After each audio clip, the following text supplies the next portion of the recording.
আজকে আমাদের মার্কেটে বান্দর কোথা থেকে চলে আসলো, চলো তোমাদেরকে সত্যি থেকে বলি। হাই, আমি রাজা, আর আজকে আমার ব্লগিং এ ডে 86। সকালে দোকানে যেয়ে জলদি দোকানটা খুলে দিই আর আমার কাজগুলো করা শুরু করে দিই। আর তখনই এই দাদা চলে আসলো, তো এনার থেকে এক কাপ চা নিয়ে নি খাওয়ার জন্য। আর কাজগুলো শেষ করে বসেছিলাম, কিন্তু তখনই আমার বন্ধু কোথা থেকে চলে আসে এই ব্যাগটা চুরি করে। চোরে বহন কা লড়াই।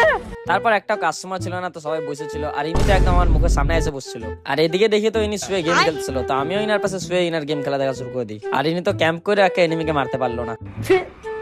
তারপর আমি চলে যাই বাড়িতে খাইতে, আর কিছুক্ষণ রেস্ট করে আমি আবার চলে যাই দোকানের দিকে। আর দোকানে এসে দেখি তো একটা কাস্টমার আসছিল, তো ইনাকে স্যান্ডেলটা প্যাক করে দিয়ে দিই। আর বাইরে এসে দেখি তো কোথা থেকে একটা বান্দর চলে আসছিল আমাদের এখানে। আর মনে হয় এই বান্দরটা বাইরে থেকে ঝগড়া করে আসছিল, তাই এত রাগে ছিল। আর এই বান্দরটাকে দেখার জন্য তো মার্কেটে সবাই চলে আসছিল। তারপর একটা কাস্টমার আসে, তো এই স্যান্ডেলটা ওনাকে প্যাক করে দিয়ে দিই। আর তারপর সন্ধ্যা হয়ে গেছিল, তো ঝাড়াঝাড়ি করে নিই। আরে ভাইটার আজকে ব্রেকআপ হয়ে গেছিল, তাই এ বেশি আজকে কথা বলতেছিল না।